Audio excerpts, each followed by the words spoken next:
Don't be fooled by the buttercream frosting fields or the cherry candy coating, because this ROM hack is not so sweet. In fact, by the time I make it to the first gym, I guarantee you your stomach will be aching, just like mine was.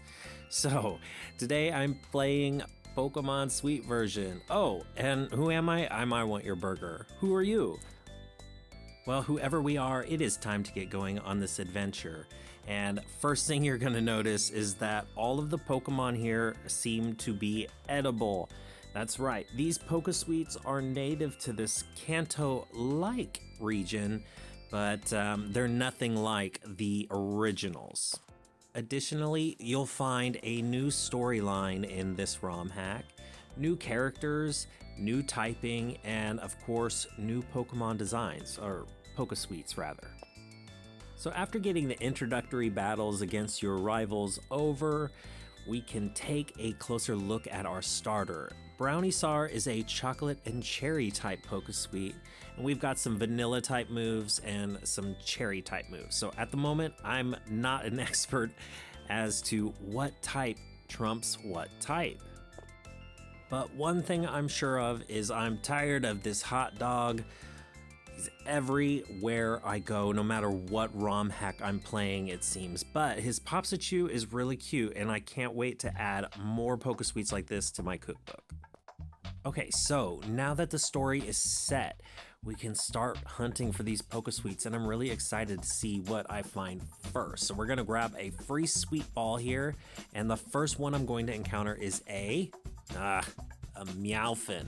Definitely a vanilla type, but I'm gonna add this to the cookbook anyway. We're gonna need every type I can encounter because I'm not really sure what I'm gonna need in order to face the gym leaders.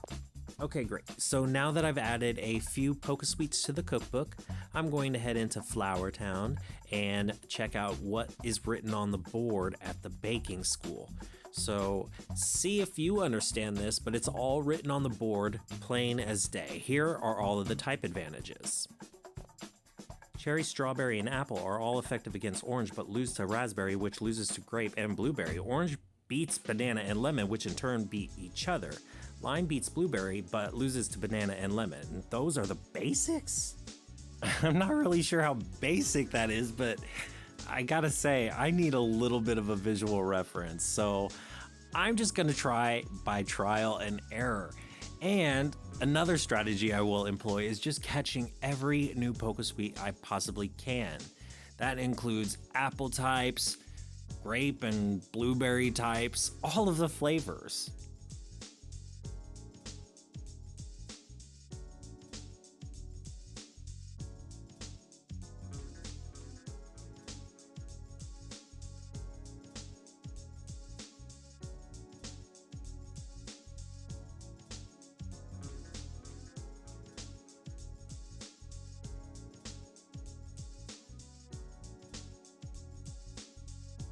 Now that I have a good variety of Pokesweets on my team, I think it's safe to head north towards Pudding City, where I'll encounter the first gym.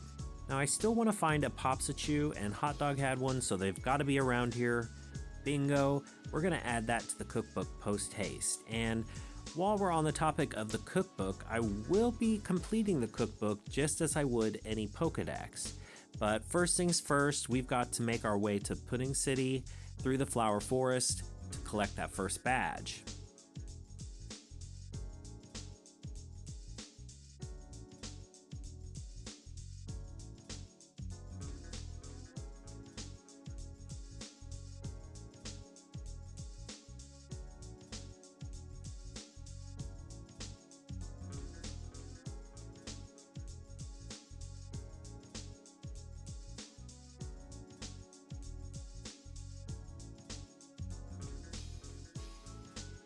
So by now I filled out the cookbook quite a bit and decided to clean up on the trainer battles to get all the XP I could.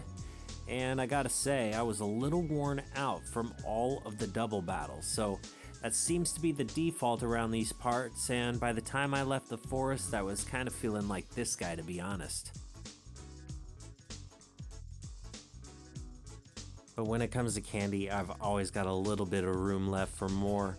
And my penchant for pastries is gonna put me in a pinch. Team Sour is here and they are causing havoc. They're inside this mansion and they have stolen a bag of rare candies. Now, if it were me, I would probably share them, but this guy, Wilfred, he's not so much the same.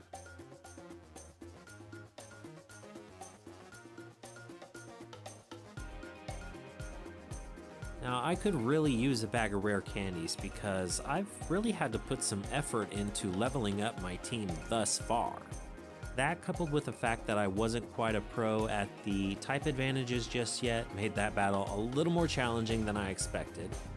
And I didn't have any recovery items, so I was just glad it was over and I could head back to the Pokemon Center, heal up, and then face the first gym leader. But Hot Dog, of course, has other plans. I wasn't expecting this and was really nervous. My team was whittled down, and the NPC even says it. He was taking advantage of the fact that I would be weakened by now. Something was starting to feel off about this ROM hack at this point. On the surface, it seemed really sweet, but I started noticing that it would be a little bit more difficult than I anticipated. This guy, just outside of the gym in Pudding City, lets me know that although I can challenge the gym as many times as I want after I win, once I enter, I cannot leave unless I win. That means do not save in the gym. Now, Barrel looks like Brock, but Barrel is not Brock, and Keratorb is not Voltorb, nor is Gumble Dwebble, and the Candix is not Onyx, but I am just as confused as you, and when it comes to the typing, so far I've had a little bit of luck with the Cherry type moves, so I'm sticking to that for now. And voila, there you have it. I've got the first gym crossed off the list and the jewel badge in my pocket. Thank you, Browniesar. And with that first victory under the belt, it's time to head to the Rock Candy Mines on our way to the would-be Cerulean City. And I'm just excited to see what all I encounter next. These strange Pokesweets were starting to play with my head, like, are you a carrot or an apple or a caramel Appletorb? I'm not really sure, but I'm gonna add you to the cookbook anyway.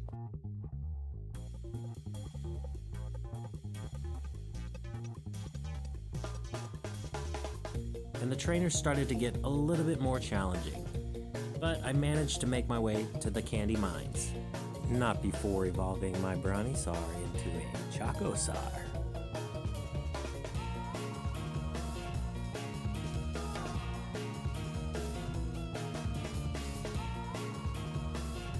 While inside, I'm keeping my eyes peeled for any new types of Pokesweets I haven't encountered yet, especially ones like this grape-type Q-Pop.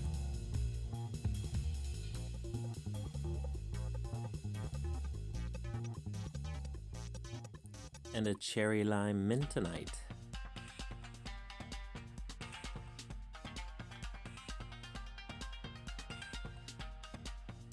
Now I've encountered my first Lemon type, and I'm very excited to get out of this place because I have been running around just to make sure I catch everything available. And of course, Team Sour is around the last corner. Because of the level spread, I'm gonna make sure that I'm raising my team in a balanced manner.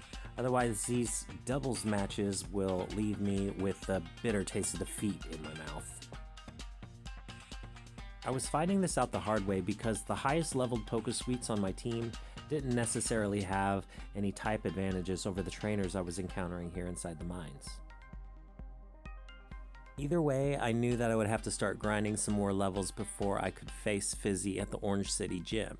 And I certainly didn't want to get locked in there with an underleveled team. Luckily, there's plenty of experience to be had, considering we have multiple rivals and all of these Team Sour grunts. With the Meowfin mess out of the way, I think the path is finally clear towards Orange City.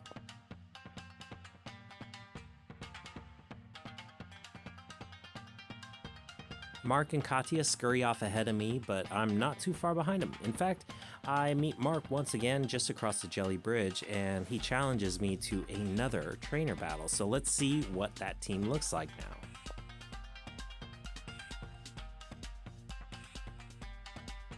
secure my second victory against Mark, and he tells me that Katya is up at the Cape looking for berries to bake a Pokesweet. Yes, so it sounds to me like once I have a good collection of berries, I'll be able to simply bake a new Pokesweet. I'm very interested in learning more about that, but I don't think we're quite there yet. So I will just continue filling the cookbook with what Pokesweets reside in this area. Sure enough, I find Katya up at the Cape and she wants to battle me as well. So I will take the chance to get that XP and see what she's got on her team. Pretty cool.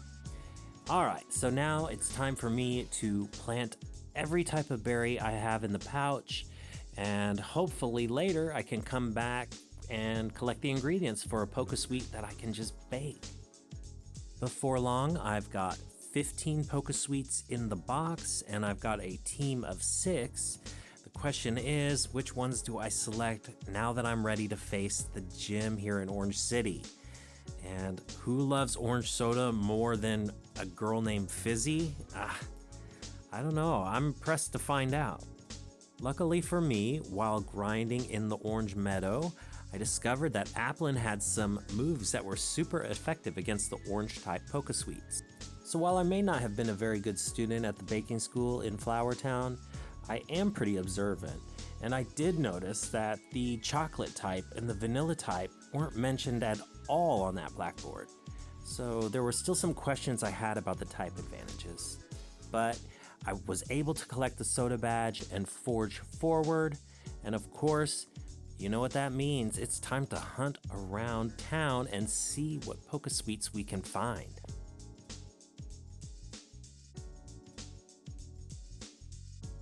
As I was slowly filling up the cookbook, I was also able to grind some levels and evolve some of my Pokesweets. Here, Licorita evolved into the perplexing Leaferous, which did not evolve at the level you would have expected, and its movesets are also perplexing. Now, at this point, I wasn't sure if it was all of the sugar I was consuming while playing this, but each encounter became a little stranger than the next, and the banana type Pokesweets I started to find just outside of Meringue City, they were no exception. But I made it here, and it looks like I've got a little bit more trouble to get myself mixed up into. Alright, all aboard the banana boat. Sounds like some pirates are up to no good here. So of course we have to investigate what's going on here, and I'm going to pick up all of the XP I can, and why not make a few cupcats nom themselves into oblivion while I'm at it.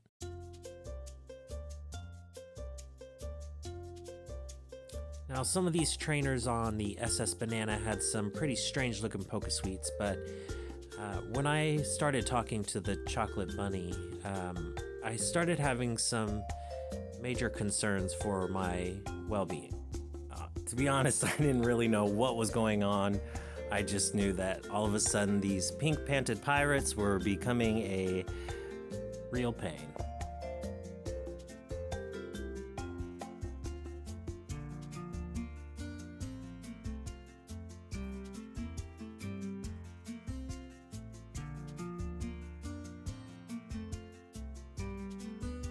With all the troublemakers here on the SS Banana, I think it's high time I walk the plank myself. I don't know if you noticed, but it looks like at some point I'm gonna get to surf in milk. Okay, so back on the mainland, I'm gonna train up a little bit and encounter some more cursed Pokesweets. And I might even evolve a few of my own. Oh my goodness, tell me why it looks exactly like this candy. Okay, so as strange as it looks, that Swallow has proven to be so crucial in my playthrough so far. I can now confirm that apple-type moves are super effective against both banana and orange. And that's all I got for today. Thanks so much. See you next time.